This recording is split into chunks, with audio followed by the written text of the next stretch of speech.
John here from Central Florida Sights and Sounds. We're here at the Kennedy Space Center Visitor Complex to check out some of the new things that they have now that they've reopened from COVID-19, but only limited capacity. So right now, Emery is in the background here. I'm over here. And so we're gonna check inside, see what's open. They're open from 10 to 4. And since it's been a while since both of us have been here, we're gonna check it out. And so if you do wanna come to the visitor complex, make sure you book your reservations online because they are only doing online check-ins. So, Emery, you ready? Let's go. Everyone, we're in. The entry experience isn't really anything that you're not already used to if you've been to Universal. They check your bag, they do a temperature check, and then you're in. So right now we are going up to the Legends exhibit, where it's kind of overlooking the Rocket Garden area. But yeah, so Amory, what did you think of that entry? I mean, it's pretty much the same as we're used to. Nothing really different. Nothing really different. Cool. So, if you're expecting inside for usually there's a 360, or not a 360, a 3D experience inside the Legends. In the beginning. And also in the pre-show, they're not doing any of that. As you can tell, this screen here there's nothing going on. So if you're expecting like to see the shows and stuff, obviously it's not a full experience, and that's why they're giving you a free ticket for next year. So you can come right now, and then you get a free ticket to come from January 1st to Christmas of next year. So once the bus tours come back, that's when you'll be able to use that other ticket. But right now, it's just a lot of limited stuff opening. So to promote the physical distancing, obviously the shows are not going to happen. So I'm guessing, because we haven't done it yet, the Shuttle Atlantis, they're probably not doing that little like show. You just kind of like walk in. Unless maybe they have like... Unless you walk through the exit. Well, or maybe they have like... I mean, that room is bigger than this room. Yeah. True. So, but yeah, so it's different, but we live in a new time now. So, so we've gone through the early space stuff, and we're just outside of the Astronaut Hall of Fame. What have you been thinking so far with the limited capacity, and we're seeing a lot of extra cleaning going around? I mean, the only thing that they really don't have that everything else seems to have is like the markers on the ground. I saw a couple of them, like when we first entered, I saw 2 of them, but then I haven't really seen a lot since we got in here. Like, there's a lot of people in the Astronaut Hall of Fame right now. Yeah, and like, I don't know, like here, I don't know if you can kind of see that. There's quite a lot of people coming in and out, so, yeah, but it's still kind of easy to walk around people. But so far, so good. KSC has gotten a few upgrades over the years. Also, with the limited capacity, you can see how dead it is right now. But down here, where the bus tours, that is brand new, at least for me, to kind of showcase the VAB. But then you have a couple of these other digital signs that I have not seen. Actually, I believe one of the moon trees used to be over here now, and they've completely moved the moon tree. Yeah. So as you can see, every so often they have these little signs here for like safety guidelines.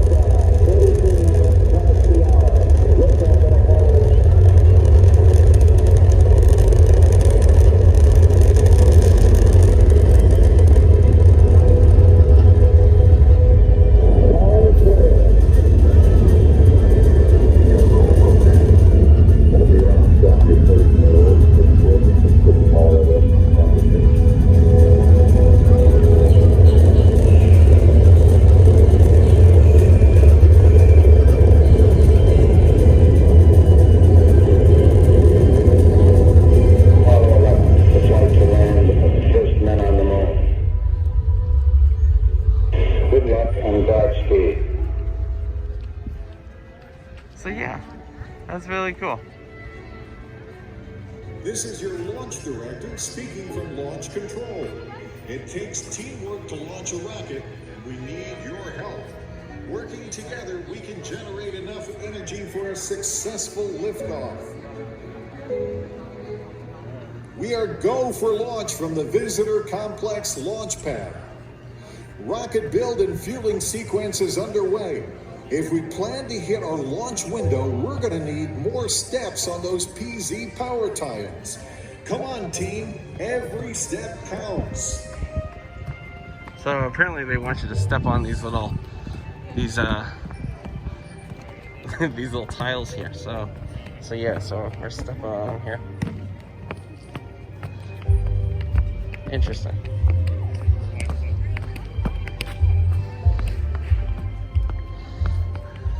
And so it kind of fills up the bar a little bit. Interesting. So there's some of them here that light up green, and then there's some of them here that light up blue. You know, the ones that the LEDs aren't really quite working out. There we go. And it kind of fills up that bar. So they want you to step on those tiles, honey. It's not all of them, which is weird. It kind of reminds me of the stepping tones at Epcot. You know, in the old Image Works. Also didn't notice they've completely updated this NASA meatball. This was like basically it was like a flat image, or it had like some 3D aspects, but they've completely turned it into, looks like literally a golf ball on a tee. All right, so we did just a little bit of shopping in the NASA space store. I got a fancy new hat. Do you want that sticker on? Yeah, probably. Yeah, if you want to take that off. But again, because of the limited capacity, physical distancing is very easy. What's that? Yeah. No, I do not. So right now, we're coming up to the Space Shuttle Atlantis exhibit. What's that? Okay, I wasn't aiming at you. I was trying to aim at the building. But we'll see how physical distancing works in the Shuttle Atlantis exhibit, which this month is celebrating 7 years. 7 years ago this month, I was part of the social media team not social media team, but the invited social media for the grand opening of Atlantis. And I'll tell you what, I cried, and I'm probably still gonna cry again. But yeah, so we'll see how that goes. And of course, Anne-Marie's still bringing up the rear. You hang in there, Anne-Marie? Yeah. How's doing this whole park like with the mask on? It's not bad because it's not really hot today. Oh, that's true.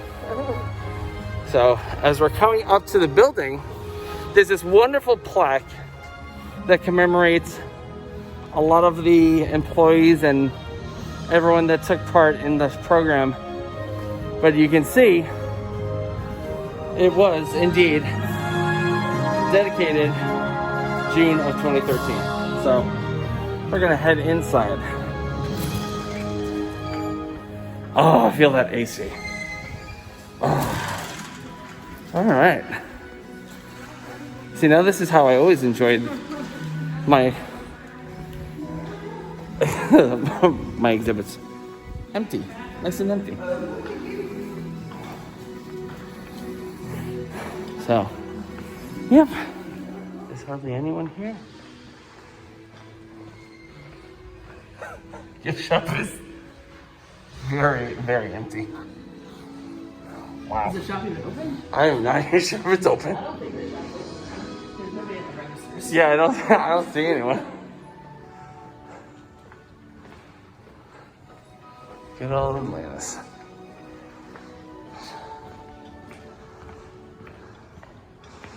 Who this year, Atlantis turns 35 years old.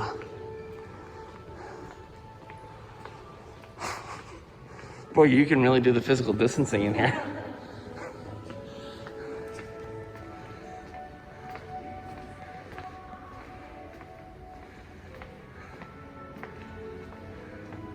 As you see, there's just not a lot of people today.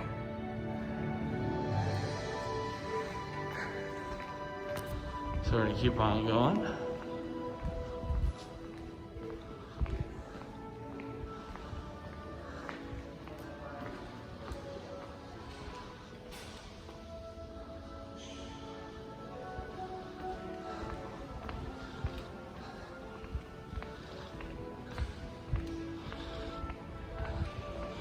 One of my people that I follow on Twitter, she has a quote on here. And it's really cool that she does. I forget what the heck it is, but it's somewhere.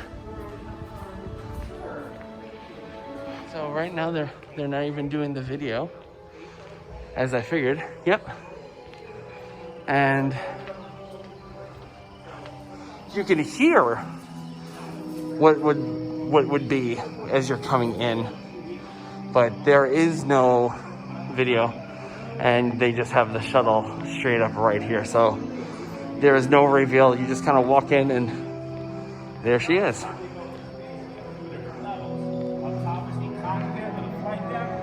There she is. The last shuttle ever to be in space back in July of 2011 on SCS-135. Of course, we're here on the underside of Atlantis. Now, obviously, when we walked in, you don't get that reveal at all. There's no movie anymore. There's no movie. You're hearing the music right now, but the door is just wide open, as you can see. You just basically walk in, but I mean, still impressive nonetheless. It's always so fortunate. I have seen this particular shuttle as well as Endeavour and Discovery fly, and it's still impressive how big they are, but also weird to see something that you saw fly in a museum. You get what I'm saying? So, but I remember the first time I saw this during the reveal, and I cried. I cried every single time. I cried. This is the only time I haven't cried, because it's just boom, there it is. Well, like, the movie takes you through the whole history, and it sets up sets up for that reveal. So it's it makes you emotional, and then all of a sudden you see it, you're like, and if you've never seen a shuttle before, especially, it is pretty amazing. Just because I don't know, when I was little, because I only ever saw them from far away. Mm-hmm. So, I always thought they were just solid black and white. Yeah. Like a paint on a car or on an airplane. I didn't... And then, when the Columbia disaster happened, and they kept talking about foam tiles, I had no idea what they were talking about. I was so confused. The silica tiles? Yeah, I was so confused. I was like, what are they talking about, these tiles? What does that mean? And then to actually see them... It makes the most sense. Yeah, and it's pretty cool that, all of these little tiny things protected it from the atmosphere. The heat of re-entry. They dissipated the heat. And it was really cool because before this, Apollo had a lot of heat shields that were just one and done. That they were made to burn away. This here is made to absorb but also deflect the heat from re-entry, because here's the thing, underneath those tiles is just an aluminum frame for weight. And if you know aluminum, if you know heat, it doesn't take long to burn through aluminum. So, but yeah, they did their job. The only problem is, and right here at this leading edge, you have the reinforced carbon. That is what did Columbia in, because that part of the external tank foam, the size of a suitcase, came off and struck that leading edge and created a hole, and that's what let most of that heat in during re-entry, and unfortunately broke apart the shuttle. So, but yeah, they finished out their mission, and of course this is the last shuttle to ever be in space in 2011, which we're coming up on 9 years, which is kind of crazy to think about. But yeah, so talking about the social distancing, we've noticed it. We noticed it at the gift shop, and we're noticing it here. You can barely make it out, but there's these little arrows that give you the direction to go in, so that way it's kind of like at Publix. when you're going down the wrong aisle or the right aisle, they're giving you directions so that way people aren't passing each other, and you can still maintain that physical distancing. So it's nice that they're doing that. But I mean, obviously this building is big enough to where you really can do physical distancing, even if you were passing. Pretty easy. So, and since they're limiting the amount of people that are coming in general, you know, it's a lot easier. And this is like, and I still think even though it's half price right now, I still don't think a lot of people want to do things yet. So Atlantis, we're gonna check it out. We'll be excited again to take you guys back next year when everything's back to normal. Hopefully. But yeah, so cool. All right, so we're here at the lower level part of the Space Shuttle Atlantis exhibit, and we've kind of just gone through. We've already gone through deorbit burn, and we're just kind of learning about some of the other facilities and other equipment and hardware that was supportive of the Space Shuttle program over the last 30 years. And we did want to give a shout out to Steven, who we were chatting with up on the I guess the mid level, and we were just kind of chatting about just experiences, and just so happened he shares the same birthday as me on July 10th. And his dad worked at the same plant your dad worked at. And worked at the same plant, Grumman in Bethpage, New York. He and his father worked on the Apollo program back in the 60s and 70s. Whereas my dad worked on Space Shuttle Endeavour as a drive-matic operator. So kind of, wow, just weird similarities. But he's been living in Florida for 50 years, where I'm coming up on 20 years. So he's got 30 years on me. But he was very nice. But he was super nice. So I just wanted to give a shout out for that.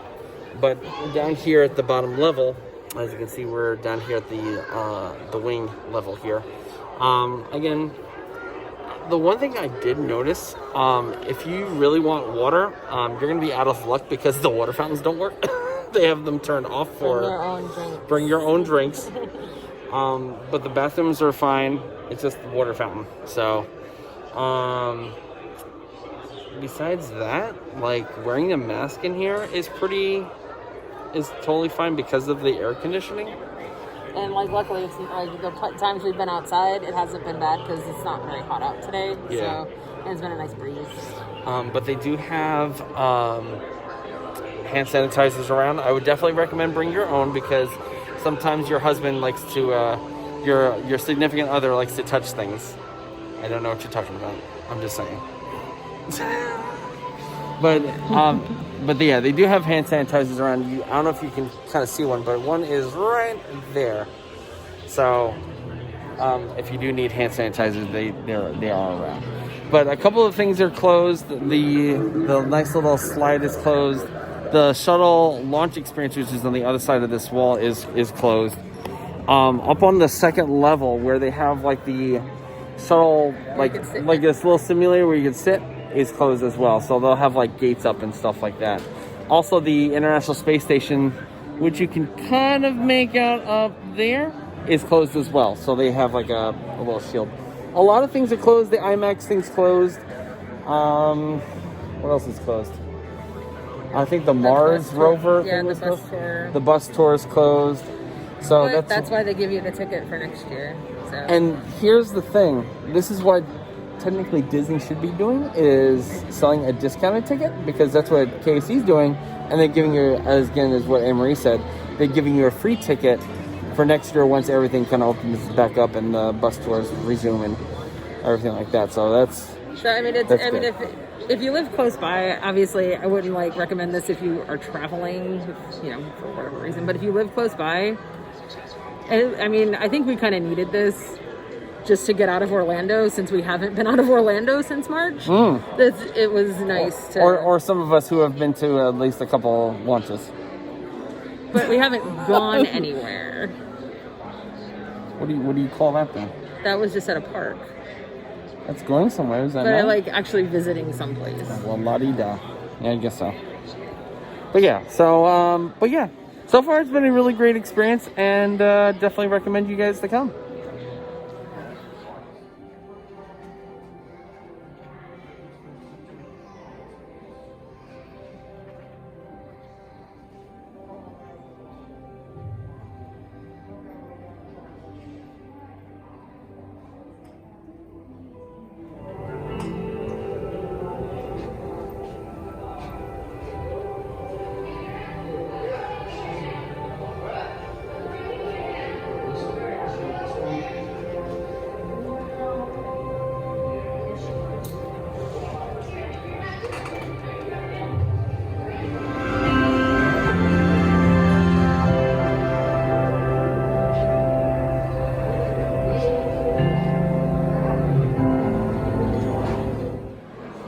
So we're just sitting outside the Forever Remembered, which honors both Columbia and Challenger. And again, for all of you that have not done this before, behind us is the time capsule. You can see it right over here. And sorry, one of our friends that we made, Steven, right over here, the one we were about talking about earlier, he had to come over for his water bottle. But yeah, so this exhibit was unveiled maybe a few years ago. And they have a piece from Challenger and a cockpit windows from Columbia.